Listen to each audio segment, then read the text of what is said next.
จารย์ว่าผิดว่าเส้นเลือดไปอะไรอยู่นี่นะแปลว่าเส้นระบบหมุนเวียนน้อยหรือว่าระบบหมุนเวียนท้องปอดนะแปลว่าเลือดที่ว่ามันทับเอาเลือดมาจากทุกส่วนของร่างกายแล้วมา5 ห้องหับกำขว้านี้ห้องหับกำขว้าก็จะส่งเลือดลงมา5 ห้องหับกำขว้านี้ซึ่งว่าเลือดตัวนี้เป็นเลือดที่ว่าเลือดจากการเข้าพาดมาแล้วมันจะเป็นเลือดที่มีคาร์บอนไดออกไซด์ทั้งสูงมันก็มีคาร์บอนไดออกไซด์สูงฉะนั้นมานี่ร่างจ้างมา5 ห้องส่งกำก้อนนี้แล้วห้องส่งกำก้อนจะส่งเลือดขึ้นไป5 ปอดโดยผ่านเส้นเลือดไปปอดที่วันนี้อย่างของอาจารย์มาเส้นเลือดไปมันทุกเส้นเลือดที่ว่าออกจากหัวใจไปหาอวัยวะนะมันก็มีชื่อว่าพูลโมเนรีแอคเทอรีฉะนั้นอาจารย์บอกเมื่อกี้ว่าผู้ใดว่าเป็นเส้นเลือดแดงมาเป็นเลือดแดงนี่เป็นเลือดที่ว่าบรรจุออกซิเจนไล่มันติดอยู่บนนี้พอเลือดตัวนี้ออกไปนี้มันโมเมนเลือดที่ว่าออกซิเจนไล่มันเป็นเลือดที่มีคาร์บอนไดออกไซด์ไล่ไป5 ปอดฉะนั้นคำท่ามันมักมีได้พวกน้องน่ะเนาะว่าเลือดเส้นเลือดตัวได้ที่ว่ามันออกจากหัวใจไป5 ปอดมีชีวันเนี่ยได้ว่าสันคือว่ามันบรรจุเลือดแบบได้เรามันจะติดนะไม่ได้ไป5 ปอดแล้วก็ไปปอดที่1 ปอดท่านแลกเปลี่ยนแล้วก็อาการแล้วหลังจากนั้นก็เป็นเลือดที่ว่ามันจะทับเอาออกซิเจนเนาะมาจากอาการจากเอาข้างใจนี้มานำเส้นเลือดนี้เส้นเลือดกลับเนาะพูลโมเนรีเวนฉะนั้นพูลโมเนรีเวนนี้ตรงที่อาจารย์ว่าเวนนี้เป็นเส้นเลือดกลับนี่อย่างก็อาจารย์ว่าเป็นเส้นเลือดกลับนี่มันทุกเส้นเลือดที่ว่านำเอาเลือดจากอวัยวะกลับคืนมา5 หัวใจเห็นบ่ฉะนั้นการว่าหลายคนไปว่าเส้นเลือดดำมาเป็นเลือดที่ว่ามีคาร์บอนไดออกไซด์ไล่พิษอยู่บนนี้อีกเพราะว่าเลือดตัวนี้มันเป็นเลือดที่ว่าลำเลียงออกซิเจนไล่มานะอันนี้ยามตัวนั้นมันจะเป็นเส้นเลือดแดงนี่แหละแต่ว่าตัวจริงแล้วมันเป็นเวนมันไม่ใช่เส้นเลือดกลับเนาะเอาเลือดจากปอดท่านกลับมา5 ห้องครับกำซ้ายอันนี้แมนระบบหมุนเวียนน้อยหรือว่าระบบหมุนเวียนของปอดส่วนระบบหมุนเวียนใหญ่นะระบบหมุนเวียนใหญ่นี้หลังจากที่เลือดที่บรรจุออกซิเจนไล่นี้มาจากปอดแล้วเข้ามา5 ห้องครับกำซ้ายนี้แล้วจะส่งมา5 ห้องส่งกำซ้ายนี้แล้วห้องส่งกำซ้ายก็จะส่งเลือดออกไป5 เส้นเลือดใหญ่ๆของร่างกายนี้ซึ่งว่ามันจะมีชื่อว่าอะออกตาให้เลือดตัวนี้มันจะมีเลือดที่ว่าออกซิเจนได้ท่านมันจะส่งไปเพื่อไปล่อเลี้ยงอวัยวะภาคส่วนต่างๆของร่างกายฮะอันนี้ระบบหมุนเวียนน้อยและก็ระบบหมุนเวียนใหญ่ฮะสำหรับการหมุนเวียนเลือดนะแต่ละมือนั้นแปลว่าเลือดจะไล่ผ่านหัวใจท่านแปลว่า30 ลิตรเนาะต่อนาที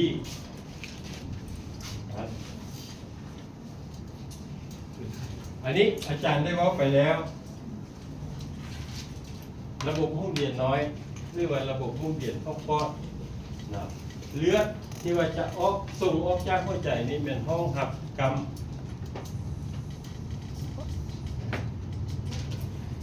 ขวา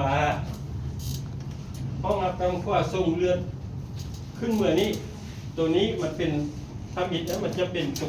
กกเส้นเลือดก่อนนะเป็นกกเส้นเลือดเป็นเส้นเดียวขึ้นเหนือซึ่งเขาเอิ้นว่าแมนพูลโมเนรีทางนะทางไม่ใช่ว่าหลำเลือดกกนั้นพูลโมเนรีทางเอาเลือดขึ้นเหนือแล้วหลังจากเหนือนี้แล้วมันจะแยกออกมาเป็นเส้นเลือดไปปอดเบื้องขวาและเบื้องซ้ายท่านพูลโมเนรีแอคเทอรีท่านแต่ถ้าว่าเบื้องขวาก็เป็นไรนะพูลโมเนรีแอคเทอรีและก็เลฟพูลโมเนรีแอคเทอรีเป็นเส้นเลือดไปปอดเบื้องขวาและกับเบื้องซ้ายไป5 ปอดฉะนั้นแล้วพวกน้องจะสังเกตเห็นดีว่าสิ่งที่พวกน้องบทเรียนกับอาจารย์บทเรียนทั้งอีกท่านมาท่านนักทิศทางของลำทางกายท่านคืออันนี้แปลว่ามันจะเป็นสื่ออันอยู่บนว่าขันว่าเบื้องขวากับแบบไร มาอยู่เบื้องซ้ายกับเล็ก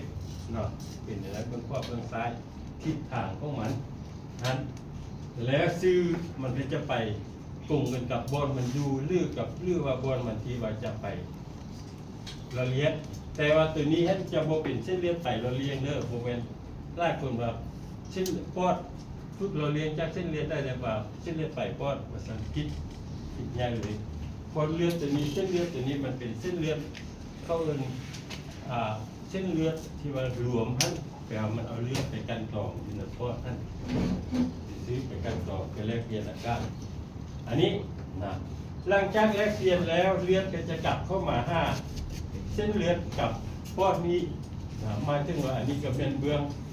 ซ้ายอันนี้ก็เป็นเบื้องขวาหมายถึงว่าเป็น เบื้องซ้ายกับเล็กpulmonary vein และก็อันนี้ก็เป็น right pulmonary vein นะเข้ามานี่แล้วก็ส่งเข้ามา5ห้องหับเบื้องซ้ายนี่นะห้องหับเบื้องซ้ายก็จะส่งเลือดเข้ามา5ห้องส่งเบื้องซ้ายนี่นะมานี้ครับรวมที่เราจะแยกครับพวกน้องเห็นว่าระหว่างเส้นเลือดไปนะแอคเทอรีอย่างนี้ระบบแอคเทอรีแยกกันที่จริงมันไม่ได้แยกกันเนาะมันไปยืนรวมกันนะไปเขียนคู่กันอันนี้เป็นเวนนะเส้นระบบเส้นเลือดกลับนะฉะนั้นแล้วแมนว่าเขาบุญเงียนเขาต่อไปที่เขาจะได้บอกเรื่องเส้นเลือดตัวที่ว่าตัวไปนี้นะและกับเส้นเลือดกลับนี้ฉันหุ้มอยู่ตัวนี้พวกเราก็จะเห็นสำหรับเส้นเลือดกลับอยู่นี้นะมันจะมีซ่องเส้นระบบเส้นเลือดกลับระบบเส้นเลือดกลับหนึ่งนั่นแปลว่ามันจะเป็นระบบเส้นเลือดกลับเข้าบนระบบเส้นเลือดกลับกาวานี้ไม่ถึงว่ามันจะรับเอาเลือดกลับมาจากงัวแล้วก็แค่นนะครับอันนี้เป็นก้าวถึงกาวาถึงนั้นแปลว่ามันจะรับเอาเลือดมาจากปักส่วนหัวเลยแต่แค่นี้เข้ามานี่นะส่วนทางลุ่มมันก็จะเป็นก้าวทางลุ่มนะอินเตอร์เรียกาวาเวนนี้มันจะเอาเลือดแต่ค่านะระบบค่านี้ขึ้นเหมือนทุ่งทองนี้ขึ้นเหมือนนี้นะขึ้นเหมือนนี้แล้วมันจะเอาเลือดกลับมาจากตับนี้เข้าไป5ห้องครับกำยังเมื่อกี้เขาว่าแบบกำยังกำตัวอันนี้เป็นระบบก้าวนะกาวาเวนแต่ส่วนอีกอันหนึ่งเขาเรียกว่าเป็นระบบเส้นเลือดกลับประตูตับนะแปลว่าระบบเส้นเลือดกลับอันนี้ป้องกันเวนนะอิปติกป้องกันเวนอันนี้มันจะหับเอาเลือดจากบรรดากระเพาะลำไส้นี้นะเข้ามาเรื่อยๆแล้วมันเข้ามากันตองอยู่ในตับนะเข้ามากันตองอยู่ในตับแล้วออกจากตับนี้แล้วมันจะเป็นเส้นเลือดกลับตับแล้วมันก็จะเข้าหาระบบก้าวนี้อันนี้เป็นระบบเส้นเลือดกลับประตูตับนะหรือว่าเหมือนบอกตาเรื่องนะวันนี้เรามาเริ่มเรื่องเส้นเลือดที่ว่าออกจากห้องส่งกับยังห้องส่งกับยังห้องส่งกับซ้ายออกจากเส้นห้องส่งกับซ้ายนี้มันจะมีเส้นเลือดใหญ่ๆที่ว่าออกไปเนาะชื่อว่าเส้นเลือดกับเส้นเลือดไปใหญ่ๆนี่ที่ว่าออกจากหัวใจไปนี้มันจะมีชื่อว่าเป็นอะออกตานี้อะออกตาสำหรับอะออกตาเนาะเวลามันออกจากหัวใจแล้วมันจะขึ้นเหนือนะขึ้นเหนือแบบนี้ขึ้นเหนือแบบนี้เขาเรียกว่าเป็นอะออกตาทอนขึ้นนะ ascending อะออกตาแต่อะออกตาทอนขึ้นนะขึ้นมานี้แล้วมันจะมีบอลที่ว่าโค้งนี้นะโค้งนี้มันจะมีชื่อว่าเป็นaortic arch นะ aortic arch ไม่ถึงว่าเป็นบอลโค้งของอะออกตาหลังจากออกจากบอลโค้งนี้ลงมานี้เขาเรียกว่าเป็นอะออกตาทอนหลงหรือว่า descending aorta ทอนหลงอันนี้เป็นทอนหลง แต่หลังจากมาเขาลงแล้ว มันจะมาแยกอยู่บนสามอ่างนี้ออกไปว่าเขาอื่นว่าแมนเส้นเลือดไปสามอ่างอิริยาแอคเทอรี่สามอ่างเบื้องซ้ายและเบื้องขวานี้นะอันนี้ไรอิริยาคอมมอนแปลงานรวมคอมมอนอิริยาแอคเทอรี่และก็อันนี้เป็นเลฟคอมมอนอิริยาแอคเทอรี่แปลว่างานรวมเส้นเลือดไปกระดูกสามเบื้องขวาและก็เบื้องซ้ายให้งานรวมหลังจากงานรวมลงไปนี่แล้วมันก็จะไปแยกออกไปเป็นเส้นเลือดไปอิเลียกหรือว่าเส้นเลือดไปกระดูกสามอ่างนั้นเป็นเบื้องนอกและคือเบื้องในเอ็กซ์นออิเลียกแอคเทอรี่แล้วก็อินเดโนเอียกแอคเทอรี่นี่ลงไปห้าค่าอันนี้เป็นภาพรวมของเส้นเลือดใหญ่ๆท่านนะแล้ววันนี้สิ่งที่ว่าอาจารย์ได้ว่าไปท่านว่าพวกน้องจะต้องได้กำได้รู้ว่าออกจากแต่ละคนเนาะข้องเอาออกได้นี่เส้นเลือดได้ออกไปฉะนั้นเลยแมนพวกน้องต้องจิ๋วว่านี่ได้เส้นวิ่งเนาะพักชุดทะลุนี่น่ะแต่อยู่ในออกจากวันนี้มาอยู่นี่เราพักชุดแล้วมามีกำชิ้นกำบังเนาะเดียฟังมาขั้นอย่างนี้แล้วลงมานี่ก็แมนพักชุดท้องฉะนั้นแล้วแมนตูดยืดถึงพักชุดนี้เขาว่าแมนเอาออกได้เนาะพักส่วนตอราซิกอาออกตานี้ส่วนลงมาหลังจากลดการทิ้งกำบังลงมาแล้วเขาจะเรียกว่าอับดิมิโนอาออกตาแปลว่าอาออกตาพักส่วนท้องนะแล้ววันนี้อันนี้ออกจากวันนี้อาจารย์นะออกจากที่ว่าเมนคอนซึนี่นะพักส่วนอัสเซนดิ้งอาออกตานี้เวลามันออกเข้าใจไปแล้วมันจะมีเส้นเลือดนะเส้นเลือด2 เส้นที่เป็นเบื้องซ้ายและเบื้องขวาออกไปเขาเรียกว่าเป็น coronary artery นะเบื้องซ้ายก็เป็น left นะ coronary artery และก็เบื้องขวาก็เป็น right coronary artery 2 เส้นเลือดนี้มันจะเป็นเส้นเลือดไปที่น้อยนะ2ทางในมันก็น้อยแล้วมันออกจากเส้นออกตาไปแล้วมันจะไปเลี้ยงหัวใจเบื้องซ้ายและเบื้องขวาซึ่งว่าเส้นเลือดตัวนี้ให้มันนอกจากว่าทรงทางในมันน้อยแต่ว่ามันไปเลี้ยงหัวใจให้เป็นได้หัวใจเอาให้มันเฮ็ดเรียบบุญญาพักผ่อนกันตัวทั้งวันทั้งคืนเลยมันทำงานมันต้องการออกซิเจนเมี่ยงไล่ฉะนั้นแล้วกันผู้ใดที่ว่ากินอาหารละลายไขมันมักไปกามอยู่ในทางในของเส้นเลือดแล้วอาจารย์โมเมนต์ที่ดูเลยไปข้างที่ทางในของเส้นเลือดท่านแล้วมันก็จะไปตันเนาะว่ามันอาจจะเห็นให้ตันได้ตันแล้วเลือดจะบ่ไปเลี้ยงการซีหัวใจท่านเวลาการซีหัวใจแต่ว่ามันตันน้อยว่าซั่นคนเจ็บผู้นั้นออกให้งานนิดนึงขึ้นขั้นใดบ่มีหยังจะรู้สึกเจ็บอยู่นี่เวลานั้นมันมีอาการเตือนมาแล้วแต่ว่าคันว่ามันตันไล่แล้วมันลำเอียงเลือดไป5การซีหัวใจบ่ได้แล้วเวลาการซีหัวใจค่าออกซิมันก็จะปั้นหัดกระทันหันแล้วจะเห็นให้คนเจ็บผู้นั้นเป็นอะไรตายนะตายกันท่านตัวหัวใจวายท่านอันนี้เป็นอันตรายอยู่ท่านฉะนั้นแล้วเราคือหัวใจวายนี่คือเขาเล็กต้องมีสติอาจารย์ว่าคือว่าท่านเป็นยังไงปั๊มหัวใจเนาะแม่ตัวจับลงมาพึ่งแข้งก็เป็นกีฬาลงมาได้หัวนอกคืนแล้วตายว่าเนาะเป็นตากับกันกีฬาลงเตียงแท้ๆกันมันเอาข้าลงก่อนแล้วก็เอาหัวลงไปทีละนะท่านจะไปดึงข้าลงมาบ้านเดียวเลยนะอันนั้นพวกนอกพื้นแล้วไปว่าอีกเพราะว่ากันถ้าว่าหัวใจวายนี่นะพวกน้องกันพวกน้องรวยได้แต่เบื้องต้นน่ะแปลอัตรารอดมันจะสู้กันพวกน้องปะไว้แล้วให้เขาหัวใจเลือดไปเลี้ยงสมองเขาจะไปจะตายข้าบอลเลยฟื้นมากระบบสมบูรณ์อันนั้นท่านฉะนั้นอยู่ต่างประเทศเขาเหียนกันหมดแต่เด็กน้อยคนเขาอยากไปกินนวดหัวใจวันนั้นนวดหัวใจจากเถื่อแล้วเมียนคอยว่าเขาเอินพ่ายปอดเนาะเรือเป่าป้าทั้งเจ็บคอยเป่าป้าทีหนึ่งจากเถื่อนวดหัวใจ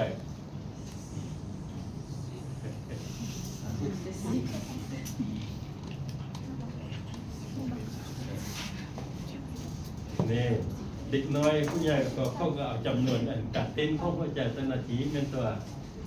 เนาะมาห้ามให้ ท่านได้อันการเต้นของหัวใจปกติท่านแล้วมันก็จะมุ่ง18เทื่อนี้1 2 3 4 5 6 7แล้วก็เป่าทีนึงเป่าก็สมัครขี้เดียดที่ฮักแต่บ่แม่นเฮาสิไปเป่าไปหั่นเอาจักเอาปากเขาเจ้าหั่นแม่นตัวก็เอาแพรไปปลุกแล้วแล้วก็หั่นจะอิ่มจะเต็มท้องแล้วก็ไปแล้วก็เป่าพูดไปบ่สิไปดูดออกมาคืนอันตราย อาจารย์เราจะเห็นอาการแบบแต่เราจะรู้ว่าหัวใจวาย เอาพวกน้องกันเพราะว่าเขาจะสักแล้วปึ๊กแล้วมันก็อันนั้นไปเลยตายเลยจับกับมาจรซีมันก็บ่นิ่งเลยเวลานั้นนะพอหัวใจมันหยุดเต้นกระทันหันเลยเนาะพวกน้องก็แปลว่าเรื่องจับสักแต่เลือกไปแล้วเราจับกับมาจรซีบ่นิ่งแล้วก็แสดงว่าอันนั้นแล้วพวกน้องก็รู้นั้นฉะนั้นอาการเบื้องต้นคืออาจารย์ว่าแห่งงานค่อยๆแล้วเรา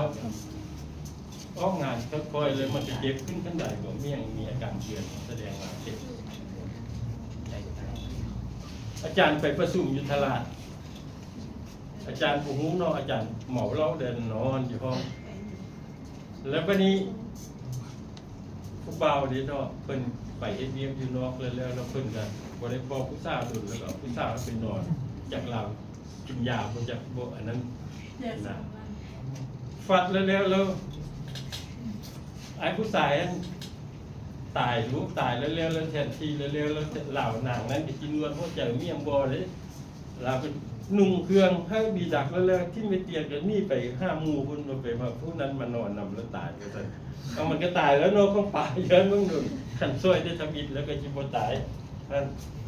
อาจารย์รถบ่ฮู้เว้ยนอนเซ้ยอยู่ได้ยินเสียงก็จะนอนคือว่าเป็นเนี่ยตื่นเช้ามาแล้วเห็นเป็นหลุมอยู่หั่นว่าซั่นว่าตายคักว่าซั่น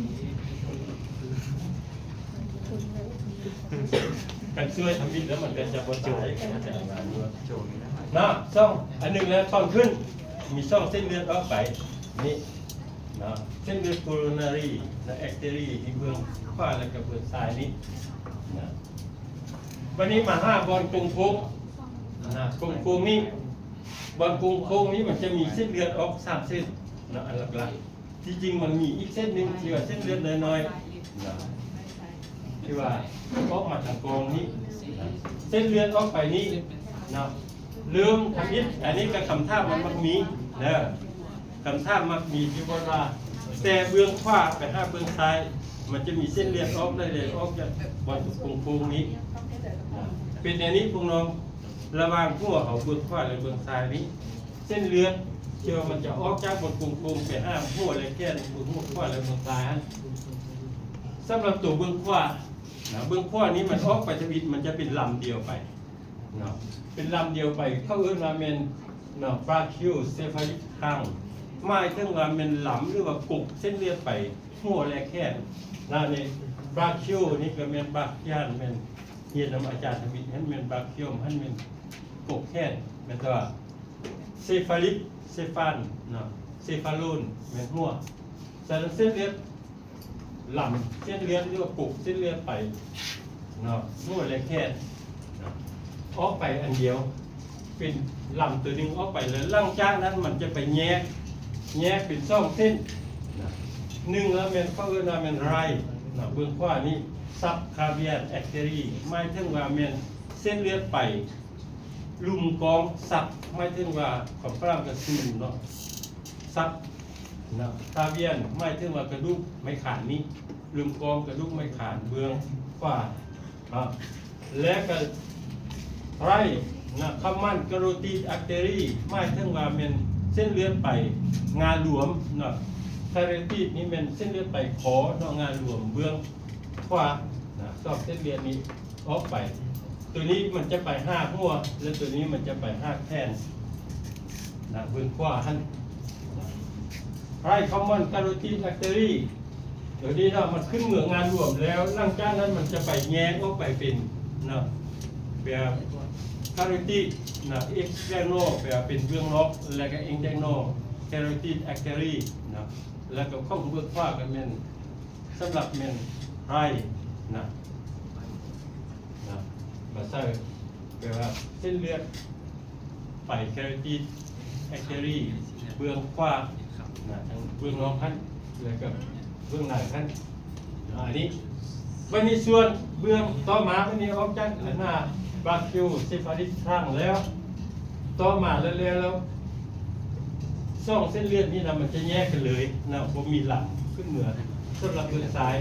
นะก็มันก็เป็นเล็บนะคำมันการโรติอาร์เตอรี่นะเป็นเส้นเลือดไปคองานหลวงเบื้องซ้ายและการเล็บซับกาเวียนนะเส้นเลือดไปลุ่มกลมกระดูกไม่ขาดเบื้องซ้ายนี้ไป5แก้ส่วนเล็บคำมันการโรติอาร์เตอรี่เบื้องซ้ายนี้มันจะไป5หัวคือมันจะไปแยกออกเป็นงาเบื้องนอกและเบื้องในสำหรับเบื้องซ้ายอันเมื่อกี้อาจารย์ลุงว่าเหมือนผมว่าเบื้องซ้ายนะนี่แต่อยู่บนพุงโค้งมันจะเป็นอย่างนั้น แล้วคือสิ่งที่อาจารย์ว่าตัวหนึ่งอันอยู่บนนี้นะอยู่ทางลุมนี้มันจะมีงาน้อยๆลูกหมาติวอีกเขาเอื้อนบราบงชานแอคเตอรี่แปลว่าบงชานนั้นบงกุสไม่ถึงว่าเป็นล้นหลุมนะบงชานแอคเตอรี่เส้นเลือดไปตัวนี้มันจะออกจากบนพุงทางลุมนั้นลงไปนำล้นหลุมอันนี้ไป5 ปอดแล้วไปเราเรียงปอดสำหรับเส้นตัวนี้ฉะนั้นแล้วเมียนบางอาจารย์บางคนไล่คนมาเมียนเส้นเลือดไปปอดไปเรียงปอดอะไรปิดใหญ่เลยนะจะเป็นเส้นเลือดไปแล้วหลุมที่มันจะไปเรียงปอดอันนี้นะบอลกรุงคุ้งวันนี้มา5 บนที่ว่างาหลุมงาทอดหลุมนี้ซึ่งว่าเป็นภาพอึกตอราซิกนะเอาออกตานี้มันจะมีงาด้วยเดฮันครับพวกน้องจุดสำคัญนะจุดสำคัญท่านเป็นก็จือแต่นี้ว่าสารเส้นเลือดไปแล้วมันจะไปเลี้ยงอวัยวะแม่ตัวท่านฉะนั้นแล้วเรามันจะมีงาที่ว่า visceral branch ไม่ถึงอันนี้ branch นี่เป็นbranches นี่เป็นไม่ถึงว่าเป็นงานะ branches visceral แปลว่างาที่ไปเลี้ยงอวัยวะภายในนะพวกน้องก็จือไว้รถว่าอวัยวะภายในอยู่พวกเอิกนี้ยังแดนนะคืออาจารย์ว่าเมื่อกี้อาจารย์ว่ามันอ้อบนโค้งนี่นะบางเทื่อมันก็อยู่ต่ำลงมานี่มาอ้ออยู่บนทะลุนี่เขาเป็นมาแมนบงชานแอคเทอรี่เส้นเลือดไปปอดเส้นเลือดไปแล้วหลุมขอโทษนะและก็เป็นเปริคาร์ดิโอแอคเทอรี่ไม่ถึงว่าเส้นเลือดไปแผ่นหุ้มหัวใจและก็เอโซฟาเชียลแอคเทอรี่ค่าตัวเองเนี่ยอยู่นี่นะเอโซฟานะเอโซฟาเชียลแอคเทอรี่อันนี้เป็นเส้นเลือดไปท่ออาหารและก็เป็นเมเดียสติโนอาร์เตอรี่มันเส้นเลือดไปที่เราเลี้ยงอวัยวะที่ว่ายูเมียนบนเมเดียสตินอมนี้ไม่ถึงว่าคือจะยานไทมัสเมียนฮันนี่ส่วนงาที่ว่าไปเราเลี้ยงจะพักส่วนฝ่านะหุ้มอึดพันปาริโตแมน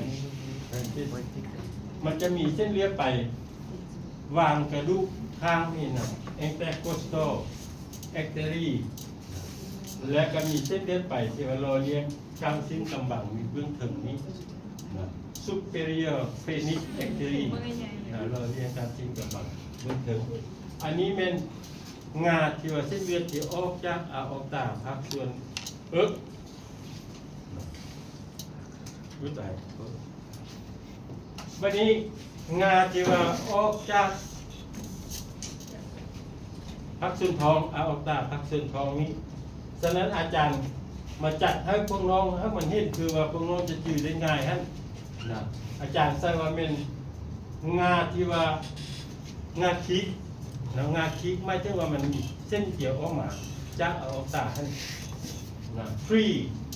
อันเพลแอคเตอรี่ไม่ใช่ว่ามันเส้นเลือดที่ว่าเป็นงาคิกที่มีออกจะเอาตามีซ้ำอีกวันพักส่วนท้องอันนึงมันเซอร์ยักครั้งเซอร์ยักครั้งนี้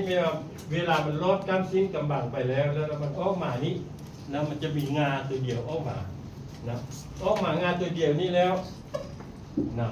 มันจะไปแยกออกมาเป็น3เส้นเลือดนะอันหนึงแม่นเป็นเส้นเลือดเล็กกาสติกแอคเทอรีหมายถึงว่าเส้นเลือดไปกระเพาะเบื้องซ้ายนะพวกน้องก็จะเห็นอันนี้เป็นเส้นเลือดไปกระเพาะเบื้องซ้ายนี่นะและก็สเปรนิกแอคเทอรีหมายถึงว่าเส้นเลือดไปนะอันนี้เป็น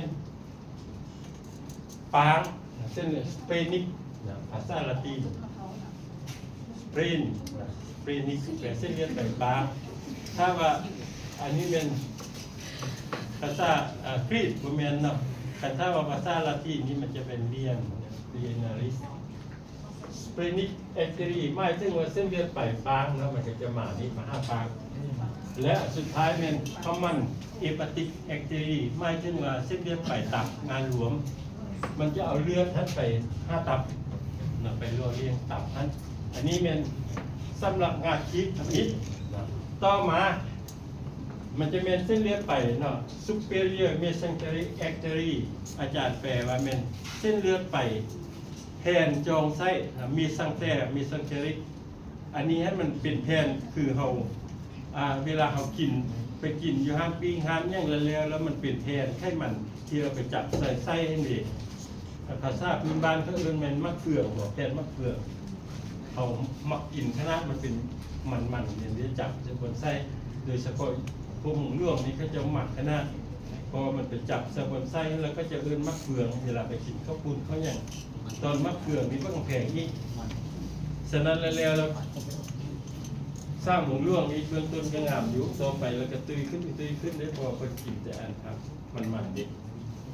เบื้องเล็กผู้ใดจะเป็นเคยหมูร่วงอาจารย์เป็นเคยหมูร่วงอยู่แต่ว่าสังเกตเห็นหมูร่วงมีเวลาอันนั้นขึ้นเหมือนเราเป็นเรื่องออกแล้วตอนกินข้าวนี่งามแค่จะฟ้องกันเลยพวกเมียเอากันไปแล้วก็เลิกไป